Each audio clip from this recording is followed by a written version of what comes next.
Hello builders, and welcome to another stone building video. In this one we're building a mountainous habitat for the Alpine Ibex. This is the second habitat we are adding to our European area, and it is just going to be one big old mountain full of some mountain goats. First things first, we're building a little viewing area at the top of the mountain for guests to go up and look at the Ibex in their little barns.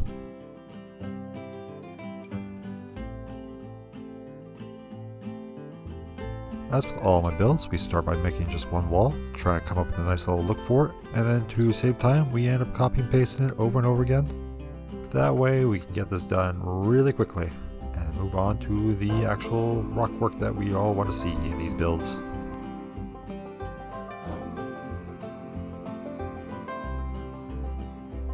Although sometimes things don't always line up perfectly when you copy paste, so you gotta go in and do a little micro adjustments here and there, but it's way faster doing that than trying to build these walls one at a time.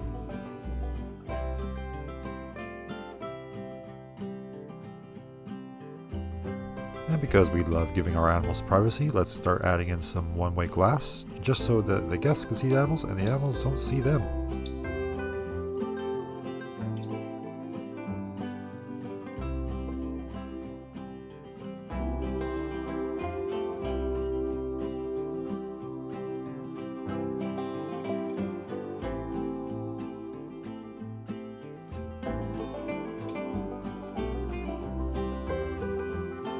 Taking a quick break from the top of the mountain, we come down and start adjusting the bottom of the area. We're going to have some feeders to attract the animals down and give guests a different perspective of the Ibex.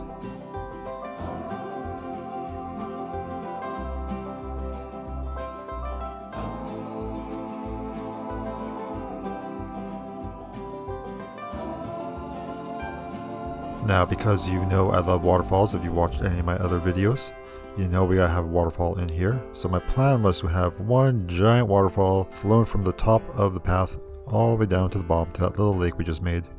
So just stopping up here, we're going to make a little viewing area for guests to look down over the exhibit and have the waterfall flowing down over top of them. You'll see it when it's done, what I mean.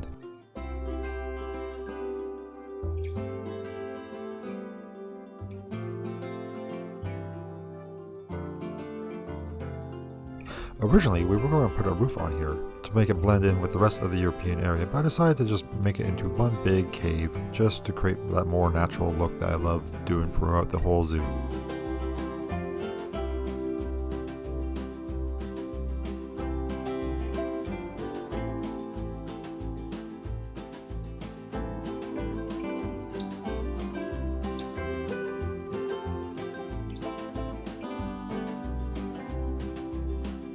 And now builders, it's time to add in our waterfall. Let's get those effects in, a couple rocks in place, and bam, it will become a glorious waterfall that we love doing. Now this waterfall is going to be flowing across the exhibit. There are two ways we could go about doing this. One is to just create little individual ponds within the terrain and add in glass barriers, which is quite time consuming and on a larger scale works quite well, but in these tight spaces, we want to use these pre-built pieces. That way we can create a nice tight river flowing downwards into the exhibit. Of course you might be noticing it looks quite ugly right now, but don't worry, that's where we use our old adage of more rocks, more good. If you got a problem in Planet Zoo, you just throw rocks at it until it looks nice. That's what I always do, and it always seems to work out. Although if you have some other ideas, let me know what you would do in your case for these waterfalls. I always love hearing suggestions from others over on Twitch or in the comments down below.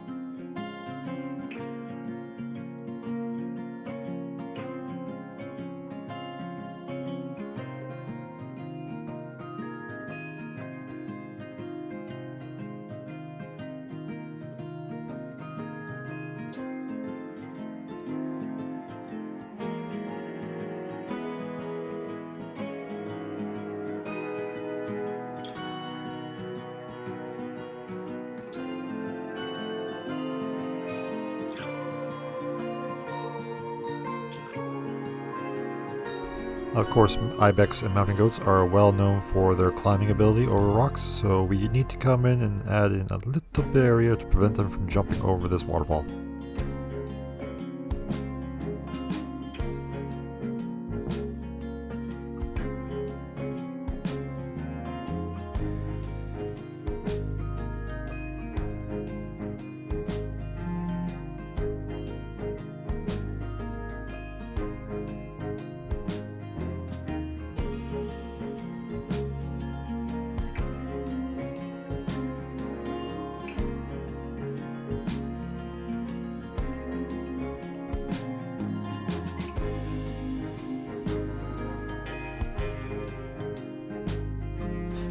happy with the current state of the waterfall for now. I come over here and start working on the other side of the barn, the animal side, where they don't be doing all their napping.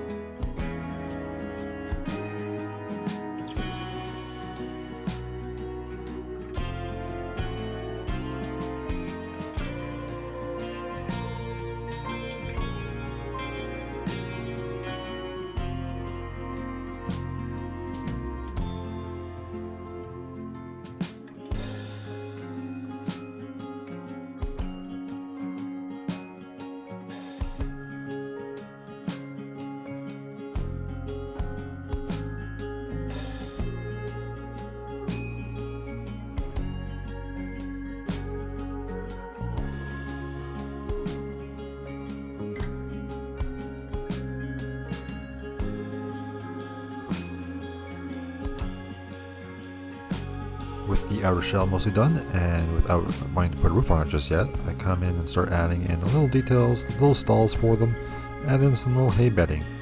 This reminds me, I need to come back to a lot of my exhibits and add in the actual hay bales to these barns, because with the new DLC, we got hay bales in the game, so yay, we can now add that in.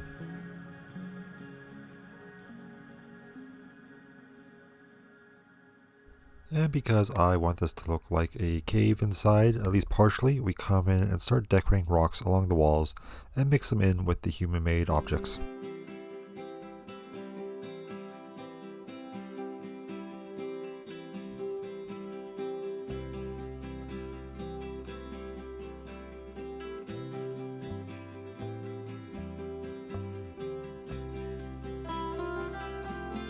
Be sure to always check your interiors after you put a wall of dirt above it, as the ground terrain will always usually try to peek through whenever it can.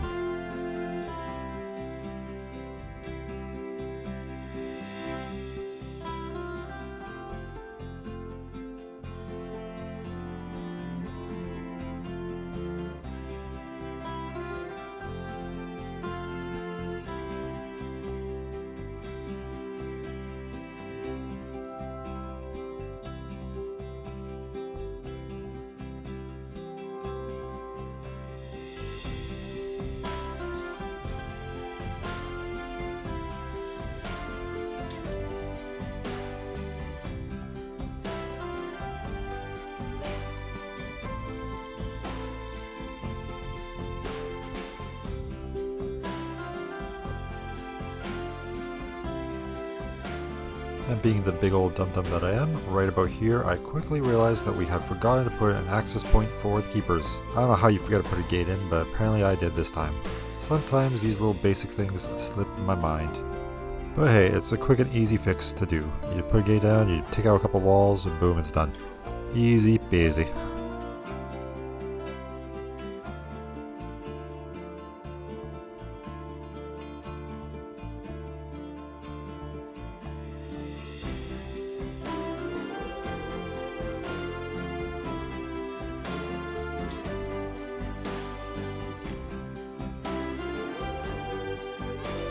With barn and mountaintop complete, let's start building the interior of the habitat now. I'm just going to start editing the terrain. We're going to have a nice winding path coming down so that the keepers can get around the exhibit. But we're also going to add in a couple rock walls that I know the goats can go up and down. We did it in the dull sheep exhibit and I know it will work here. We just have to adjust them once we get the goats in so we can see their pathing.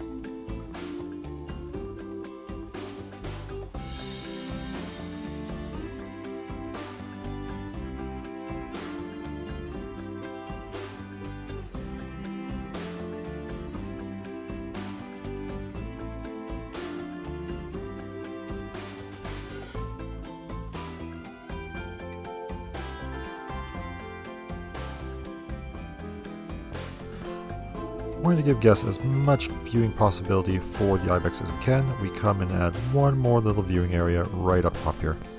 Just requires a little bit of adjusting on the pathing, but then boom, easy enough to get in. And we will add in just a little feeder in front of the window that we built here to attract the Ibex over, and guests can have a grand old view.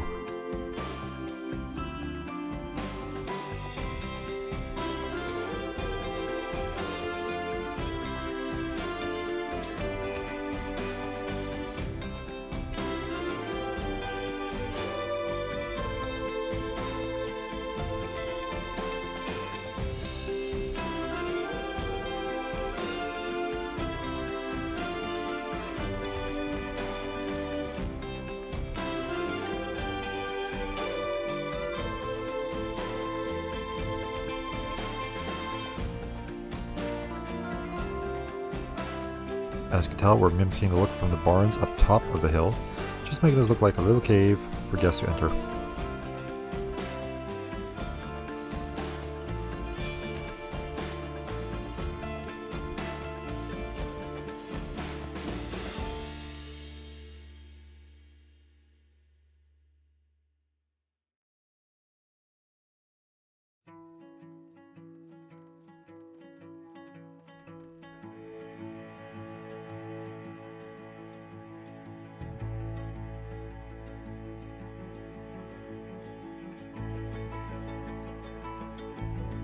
Now let's start coming in and decorating the exterior of the habitat, the fence bit. I always prefer to make my fences look as natural as possible, so I will usually try to merge with these meshes some rocks or trees and other natural objects.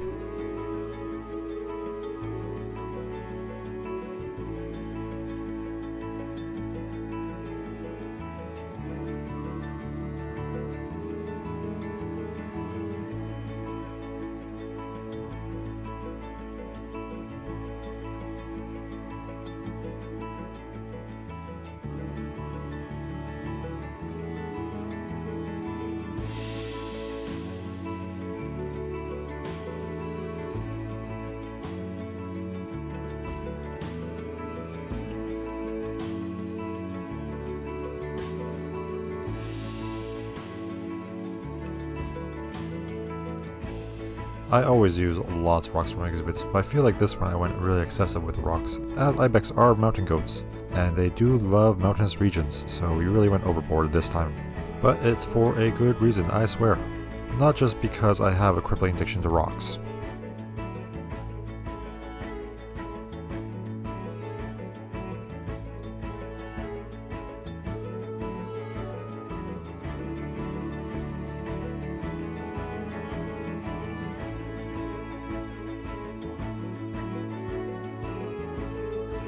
Quickly realizing that this could be another perfect little viewing area for our Ibex. So we remove all these rocks, add a couple windows of one-way glass, and bam! Another little mini viewing area for guests to look at. That's maximizing space for you.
Alright, let's start adding in a little bit of green now to this exhibit. We're going to start by painting everything green and then adding in a little story with our terrain painting. By adding in a little bit of dirt, you can show the path that the animals and the keepers take throughout the exhibit. While the animals and the keepers walk on this path all day, the grass doesn't grow, so of course there's going to be dirt there instead. Maybe have a dirt leading towards some toys or some feeders.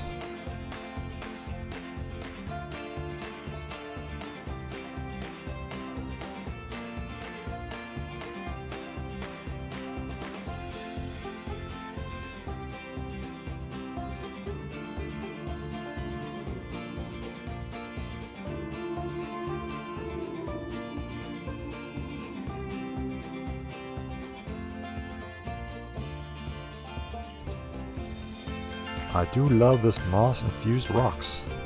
Rock, maybe we'll call it. Yeah, maybe not. Okay. Anyways, this moss rock, let's start adding it all over the exhibit. I primarily try and keep it towards the water side of the exhibit, as I feel like it makes more sense having it closer to the waterfall, as it's more moist over there for the moss to grow on.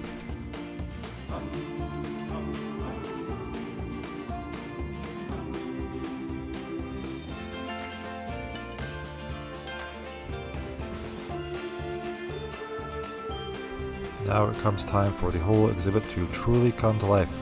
Now that the rocks are done, the fences are done, the moss is all in, start adding in the trees, the bushes and flowers and all that lovely little foliage that makes an exhibit really pop.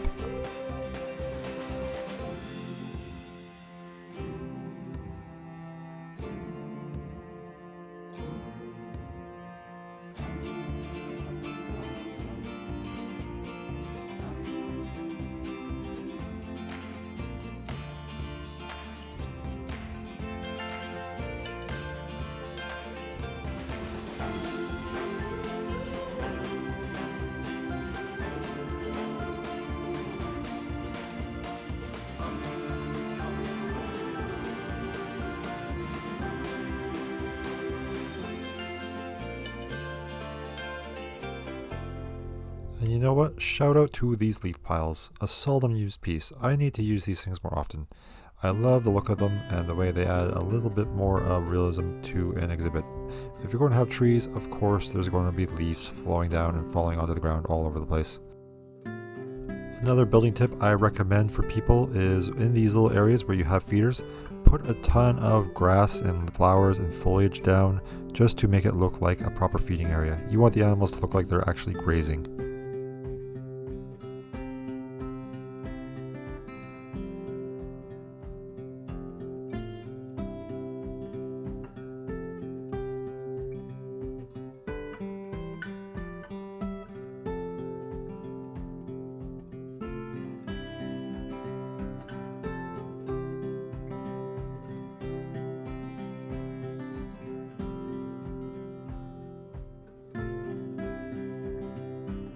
And now our Ibex are arriving. Now we can do a couple little micro adjustments to these little rock paths I've created just to ensure that they can walk up and down them. Won't take me too long, just a few minutes and bam, they can walk up and down and be the bright mountain goats that we want them to be.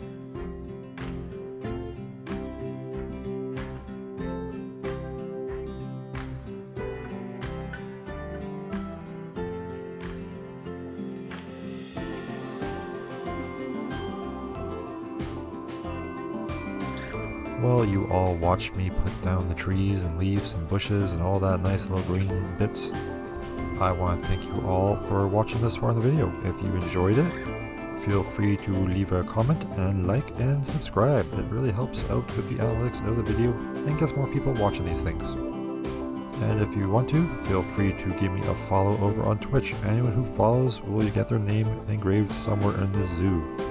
I'm streaming most nights, sometimes it's Planet Zoo, sometimes it's other games that we can be creative on and have a good time while we chat. And sometimes it's also just multiplayer games I'm playing with my friends or members of the community. But with the whole Twitch and YouTube spiel over with, I will leave you all with one final flyby of this build. I hope you're having a great day, and happy building everyone. Talk to you later.